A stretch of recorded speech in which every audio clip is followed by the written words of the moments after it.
दर्शकों नमस्कार, मैं सुरेंद्र चौहान संघर्ष जसपुर में आपका स्वागत करता हूं। हमारे साथ अभी जनाब चांद मोहम्मद जी हैं जो दिल्ली से चलकर अंबिकापुर आए हुए हैं और कुछ मुहिम को लेकर के अपने लोगों के बीच में जा रहे हैं। इनसे हम खास बात करेंगे और बातचीत में निकलेगा कुछ ऐसा जो आप सोच नहीं सकते। सर सबसे पहले तो अपने चैनल में आपका स्वागत करता हूँ। बहुत बहुत शुक्रिया। और दिल्ली से चलकर अंबिकापुर आने का क्या प्रयोजन था सर? अंबिकापुर आने का अभी राष्ट्रीय मुस्लिम मोर्चा मुल्की सतह पे मुसलमानों की समाजी कैडरवेज तंजीम है और आज सरगुजा संभाग का ये कार्यक्रम था और जिसमें अलग अलग ज़िलों के पदाधिकारियों की भी नियुक्ति की गई।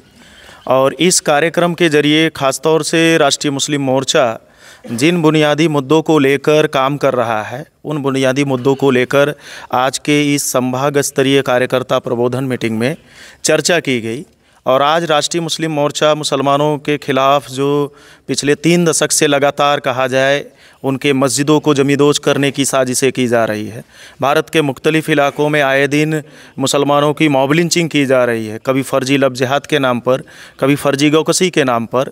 और पार्लियामेंट में भारत के आइन को नज़रअंदाज करके जिस तरह से कानून बनाए जा रहे हैं, हम उन तमाम कानूनों का मजम्मत करते हैं, उसका मुखालफत करते हैं जो भारत के आइन के ख़िलाफ़ जाकर बनाए जा रहे हैं।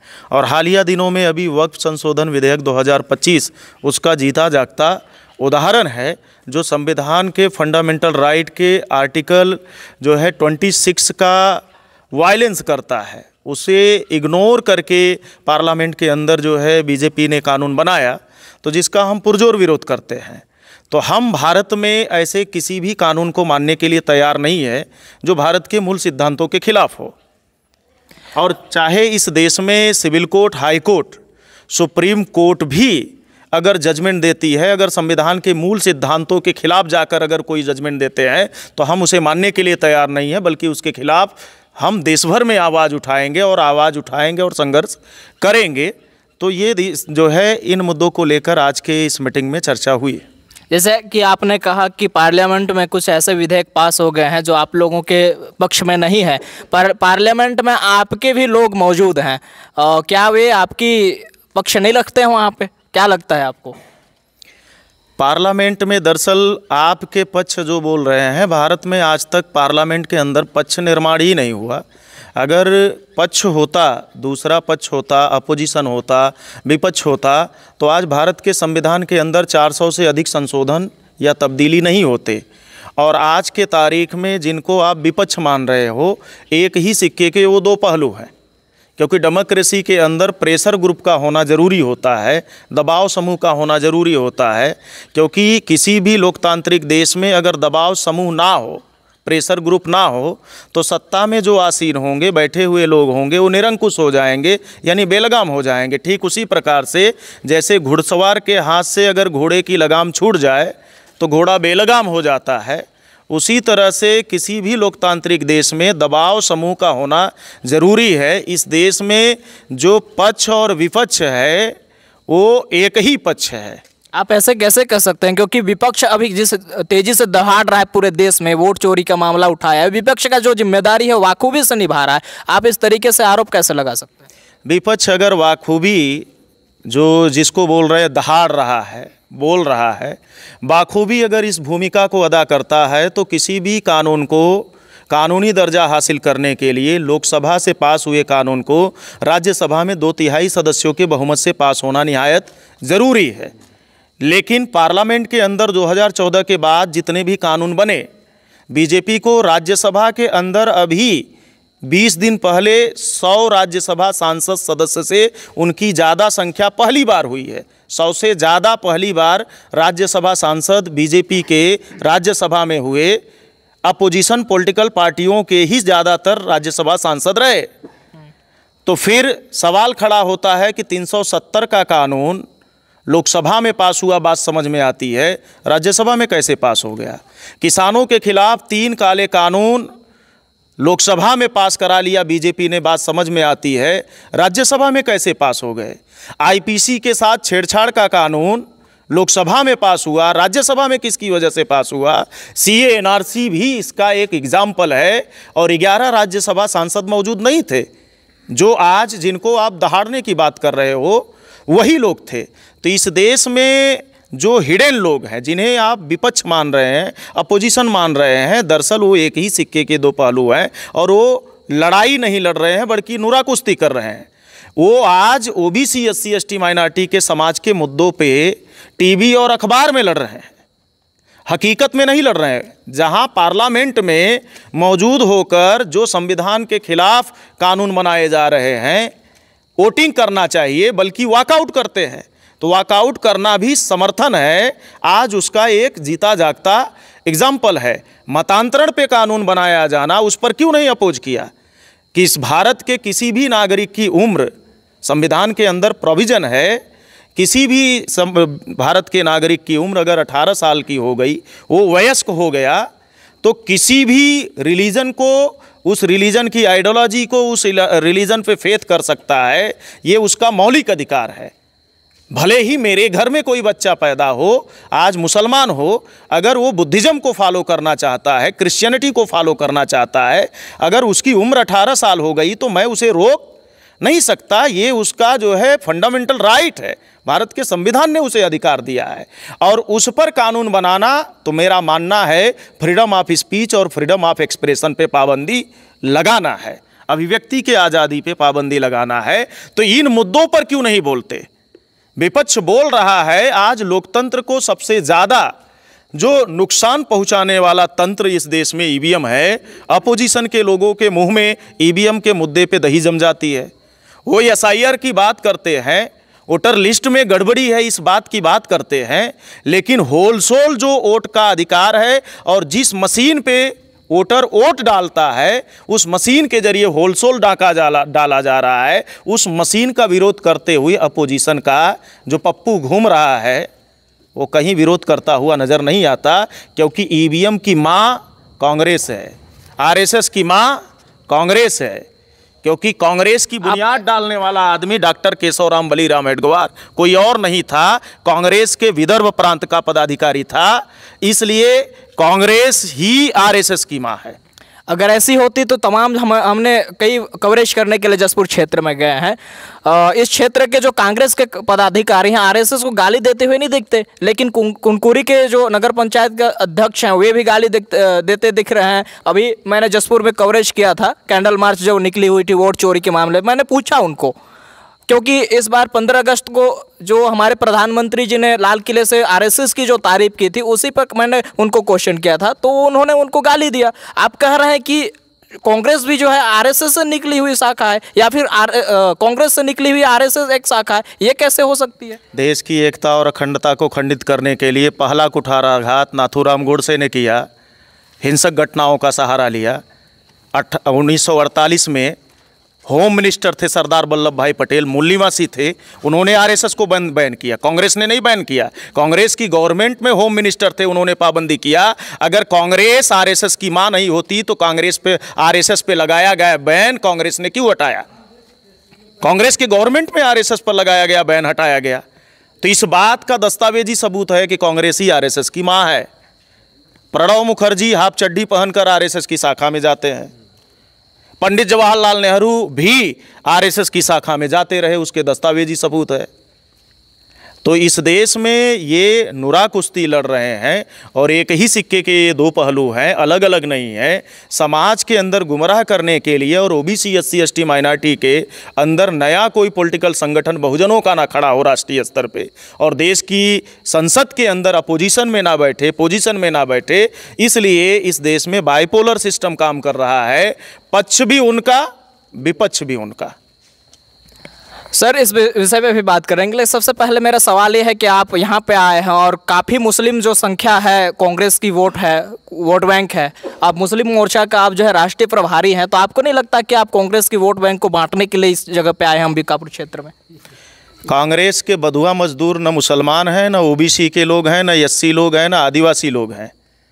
और यहाँ कांग्रेस के वोट बैंक को बांटने या ना बांटने का सवाल नहीं है। जो OBC SC ST माइनॉरिटी के मुद्दों और एजेंडों के साथ खड़ा है, मुसलमान भारत का उसके साथ खड़ा होगा। जो लोग इस देश में, कांग्रेस के लोग, जिन गुलाम भारत में मुसलमानों की 33% सरकारी नौकरियों में भागीदारी थी, अगर वो मुसलमानों के प्रति वफादार होते, शासन प्रशासन में उनकी भागीदारी को लेकर अगर चिंतित होते, तो 33 का 34 नहीं होता, लेकिन 32 भी नहीं होना चाहिए था। लेकिन आज 2.5% पे किसके सर गवर्नमेंट में आया? 57 साल तक रूलिंग पार्टी रही कांग्रेस, उसकी वजह से आया। 65,000 इस देश में फिरका वाराना हमले हुए, दंगे फसादात हुए, किसकी गवर्नमेंट थी? कांग्रेस की गवर्नमेंट थी। इस देश में सन 1983 में गोपाल सिंह पैनल की रिपोर्ट किसकी सरकार में आया? कांग्रेस की गवर्नमेंट में आया, सरकार में आया। 2006 में जस्टिस राजेंद्र सच्चर कमीशन की रिपोर्ट आई, किसकी सरकार थी? कांग्रेस की गवर्नमेंट थी।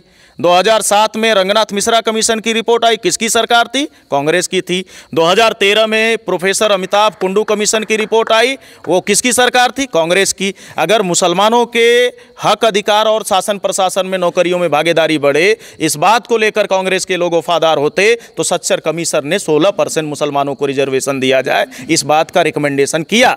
क्यों नहीं लागू किया? 10 साल तक उसकी गवर्नमेंट रही। आज तो मुसलमानों के तालीमी हालात बेहतर हो, नौकरियों में, शासन प्रशासन में उनकी नुमाइंदगी बढ़े, इस पर तो चर्चा करना ही कांग्रेस के लोग बंद कर दिए। और मुसलमान किस बेस पे वोट दे कांग्रेस को? अभी 2024 का इलेक्शन हुआ, इंडिया गठबंधन, मैं नहीं बोलता, इंडिया गिरोह नाम के संगठन ने चुनाव लड़ा, जिसमें मुसलमानों को कितनी सीटें दिया? आज लोकसभा में सबसे कम मेंबर ऑफ पार्लियामेंट 18वीं लोकसभा का जो गठन हुआ, उसमें मात्र 24 सांसद मुस्लिम हैं। ऐसा भारत के इतिहास में पहली बार हुआ। अगर इंडिया गठबंधन मुसलमानों की हिमायती है, मुसलमानों की सियासी भागीदारी चाहती है संसद के अंदर, तो महाराष्ट्र में 48 लोकसभा की सीट है, एक भी मुसलमान उन्हें काबिल नहीं मिला जो मेंबर ऑफ पार्लियामेंट बनाया जा सके।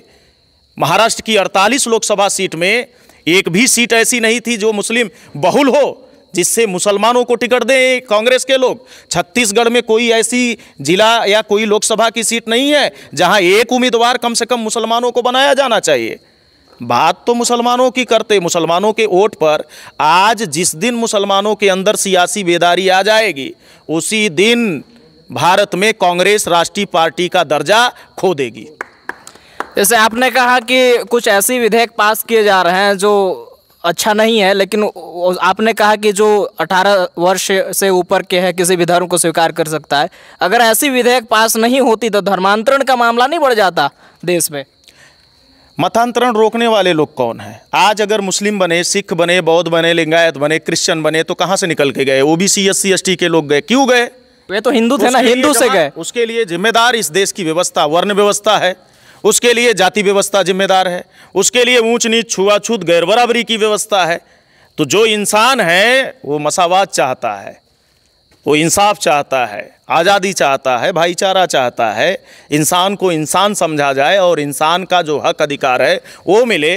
तो जो लोग इंसानी हक अधिकार के विरोध में थे, सिस्टम पर काबिज थे, उनकी वजह से इस देश में अलग अलग मसावात के मानने वाले धर्मों में लोग गए। असल जिम्मेदार इस देश में वर्ण व्यवस्था और जाति व्यवस्था के पोषक लोग हैं।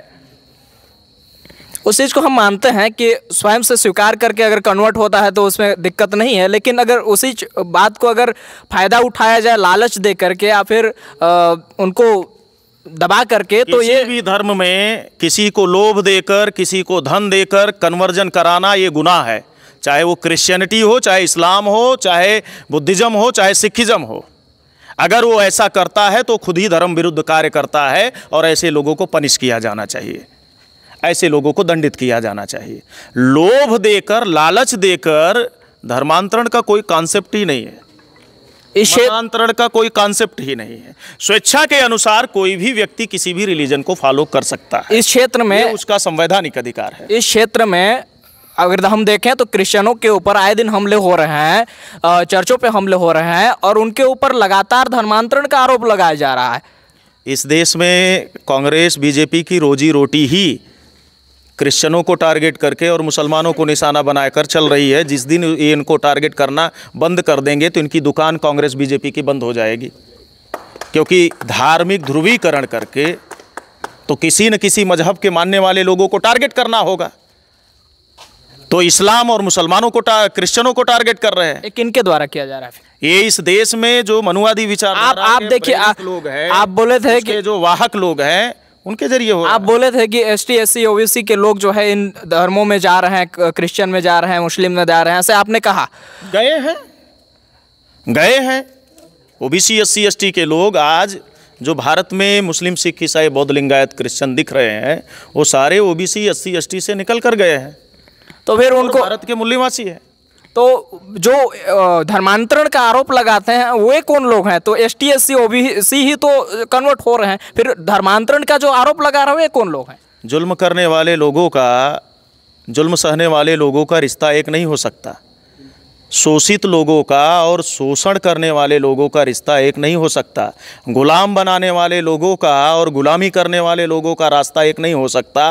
तो भारत में ऐसे जो सोच के लोग हैं, फिक्र के लोग हैं, मानसिकता के लोग हैं, विचारधारा के लोग हैं, जो इंसानों में विभाजन कर रहे हैं, जाति व्यवस्था बनाकर हजारों जाति के टुकड़ों में बांटने वाले लोग हैं। वो तो पहले था, आजादी संविधान का भारत के मिट्टी के साथ कोई वास्ता नहीं है। अब तो 21 मई 2001 को टाइम्स ऑफ इंडिया के डीएनए रिसर्च ने भी इस बात को साबित कर दिया कि कौन भारतीय है और कौन भारतीय नहीं है। तो इस बात के तमाम ऐसे दलील मौजूद हैं और डीएनए से बड़ा कोई प्रमाण नहीं। आगे की आप लोगों की क्या योजना है?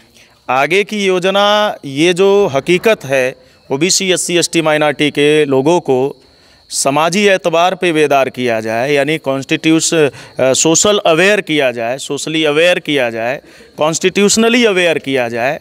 संवैधानिक अधिकारों के प्रति जागृत करना हमारा मकसद है और समाज में सभी तरह की ऊंच नीच, जातिपात, छुआछूत की व्यवस्था, गैर बराबरी की व्यवस्था खत्म हो, इसके लिए हम लोगों का ये मकसद है और इस मकसद को लेकर हम लोग काम कर रहे हैं। इस क्षेत्र के मुसलमानों को क्या संदेश देना चाहेंगे? इस क्षेत्र के मुसलमानों को जुल्म और नाइंसाफ़ी की मानसिकता के लोगों का साथ छोड़कर इस देश में मसावात, इत्तेहाद, इंसाफ और भाईचारे पे काम करने वाले लोगों का और मजलूमों के साथ खड़े होने की ज़रूरत है, जालिमों का साथ देने के बजाय। जिन लोगों के ऊपर हमले हो रहे हैं लगातार, आज भी रायपुर क्षेत्र में कबीरपंथियों के ऊपर हमले हुए, उन लोगों को आप क्या कहना चाहेंगे? कबीर पंथ का आंदोलन किस व्यवस्था के खिलाफ था और हमले को कौन लोग कर रहे हैं?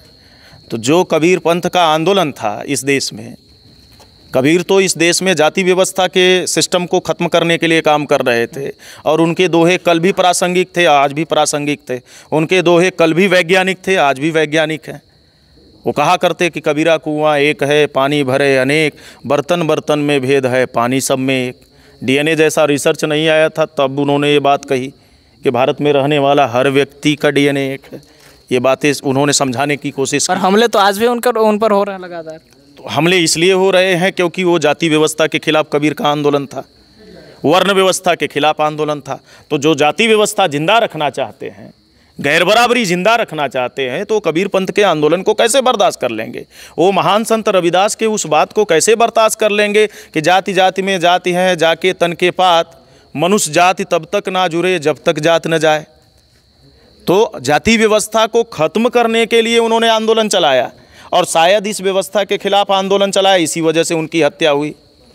शायद इसी व्यवस्था के खिलाफ आंदोलन चलाया, इसके लिए उनकी हत्या हुई, क्योंकि उन्होंने उनके सामने झुकना स्वीकार नहीं किया। और आज उसी मानसिकता के प्रेरित लोग थे जो कबीर के जान के दुश्मन थे, महान संत रविदास की हत्या करने वाले लोग थे। आज उनकी औलादें कबीर पंथ का विरोध कर रही हैं, रविदास के आंदोलन का विरोध कर रही है, फूले साहू अम्बेडकर के आंदोलन का विरोध कर रही है। सॉल्यूशन क्या है उन लोगों को, क्योंकि ऐसे में तो लगातार उनके ऊपर हमले होते रहेंगे? सॉल्यूशन फूले साहू अम्बेडकर, माँ फातिमा शेख का और महान संत रविदास का विचार है और उस विचारधारा का 6.5 लाख गाँवों में प्रचार प्रसार भारत के ओबीसी एससी एसटी माइनॉरिटी के लोग करेंगे तो इस बीमारी से, इस समस्या से परमानेंट वो मुक्त हो जाएंगे। और वो जो मुस्लिम लोगों का वहाँ नागपुर में कार्यक्रम है उसका एक बार बोल दीजिए उसको। और इस माध्यम से और आपके न्यूज़ चैनल के माध्यम से मैं अपील करना चाहता हूं कि 28 सितंबर 2025 को नागपुर में राष्ट्रीय मुस्लिम मोर्चा का चौथा राष्ट्रीय अधिवेशन है, जिसमें तमाम मुस्लिम साथी और मुस्लिम दानिश्वरान को, मुस्लिम इंटेलेक्चुअल और स्कॉलर्स को दावत मैं देता हूं। और ख़ास तौर से सरगुजा संभाग के और अंबिकापुर के जो मुसलमान भाई हैं, छत्तीसगढ़ के जितने मुस्लिम भाई हैं, देश भर के मुस्लिम भाई हैं, बड़े पैमाने पे उसमें शिरकत करें और इन्हीं तमाम मुद्दों को लेकर उस अधिवेशन में चर्चा होने वाली है। बहुत बहुत धन्यवाद सर आपका। तो ये थे जनाब चांद मोहम्मद जी, जो राष्ट्रीय क्रिश्चियन मोर्चा के राष्ट्रीय प्रभारी हैं, राष्ट्रीय मुस्लिम मोर्चा के राष्ट्रीय प्रभारी हैं, और इनका दौरा आज अंबिकापुर में था। और तमाम यहाँ के जो मुस्लिम कम्युनिटी के लोग थे, उनके साथ एसटी एससी के लोग भी यहाँ पे दिखे, और काफ़ी संख्या में यहाँ पे इनकी सभा हुई, और इन्होंने जो लक्ष्य लेकर के चल रहे हैं वो पूरी कारवां इनके ऊपर, इनके पीछे आने को लगी है। इसी तरीके से और भी कवरेज हम आपको संघर्ष जसपुर के माध्यम से दिखाते रहेंगे। धन्यवाद।